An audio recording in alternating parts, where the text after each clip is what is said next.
Hi guys, welcome back to my vlog. ಇವತ್ತು morning ಇಷ್ಟು ಬೇಗ ರೆಡಿಯಾಗಿ ನಾವು ಹೊರಟಿದ್ದೆ ಅರಸೀಕೆರೆ ಕಡೆ. ಅರಸೀಕೆರೆಯಲ್ಲಿ ಸ್ವಲ್ಪ ಕೆಲಸ ಇದ್ಕೊಂಡು ನಾನು ಮತ್ತು ಅಕ್ಕ ಇಲ್ಲಿಂದ ಬಸ್ಸಲ್ಲಿ ಟ್ರಾವೆಲ್ ಮಾಡಿಕೊಂಡು ಸೀದಾ ಅರಸೀಕೆರೆಗೆ ಹೋದ್ವಿ. ರೀಚ್ ಆಗೋ ಅಷ್ಟರಲ್ಲಿ 8:30 ಆಗಿತ್ತು.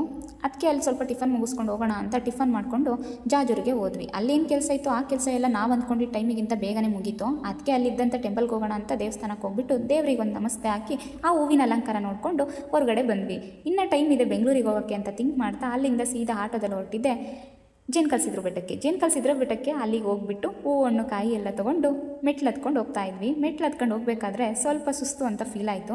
ಬಟ್ ನೆಕ್ಸ್ಟ್ ನೇಚರ್ ನೋಡ್ತೀವಿ, ಎಷ್ಟು ಚೆನ್ನಾಗಿತ್ತು ಗೊತ್ತಾ ಆ ನೇಚರು. ನಾನು ಅಲ್ಲಲ್ಲೇ ವೀಡಿಯೋ ಮಾಡ್ಕೊಂಡು ಹೋಗ್ತಾ ಇದ್ದೆ. ಬಟ್ ಫೋಟೋಸ್ ಅಷ್ಟೊಂದು ತೊಗೊಳಕ್ಕಾಗಲಿಲ್ಲ. ಈ ನೇಚರ್ ನಡುವೆ ಸ್ವಲ್ಪ ಮಳೆ ಕೂಡ ಬರ್ತಾಯಿತ್ತು. ಆ ಮಳೆ ಬರ್ತಿದ್ದ ಕಾರಣದಿಂದನೇ ಈ ನೇಚರ್ ಇನ್ನೂ ಬ್ಯೂಟಿಫುಲ್ಲಾಗಿ ಕಾಣಿಸ್ತಿತ್ತು ಗೈಸ್. ನಂಗಂತೂ ಈ ಪ್ಲೇಸು ತುಂಬ ಇಷ್ಟ ಅಂತಲೇ ಹೇಳ್ಬೋದು. ನಾನು ಈ ಸೆಕೆಂಡ್ ಟೈಮ್ ಬಂದಿರೋದು. ಅಷ್ಟೊಂದು ರಶ್ ಇರಲಿಲ್ಲ ಇವತ್ತಿನ ದೇವಸ್ಥಾನದಲ್ಲಿ. ಆರಾಮಾಗಿ ದರ್ಶನ ಮುಗಿಸ್ಕೊಂಡು ದೇವರಿಗೆ ನಮಸ್ತೆ ಹಾಕಿ ಮಂಗಳಾರತಿ ತಗೊಂಡು ಸ್ವಲ್ಪ ಹೊತ್ತು ಅಲ್ಲೇ ಕುತ್ಕೊಂಡು ಕೆಳಗಡೆ ಬಂದ್ವಿ. ಕೂಡ ಪ್ರಸಾದ ಕೊಡ್ತಾರಂತೆ. ಮಾರ್ನಿಂಗಿಂದ ಹಿಡಿದು ಈವ್ನಿಂಗ್ವರೆಗೂ ಎಲ್ಲರಿಗೂ ಪ್ರಸಾದ ಸಿಗುತ್ತೆ. ಎಷ್ಟು ರುಚಿ ಇತ್ತು ಗೊತ್ತಾ ಪ್ರಸಾದ.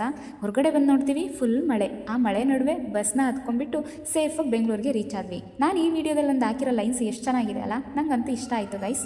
If you enjoy this vlog, don't forget to like, share, subscribe. See you in my next vlog. Bye guys.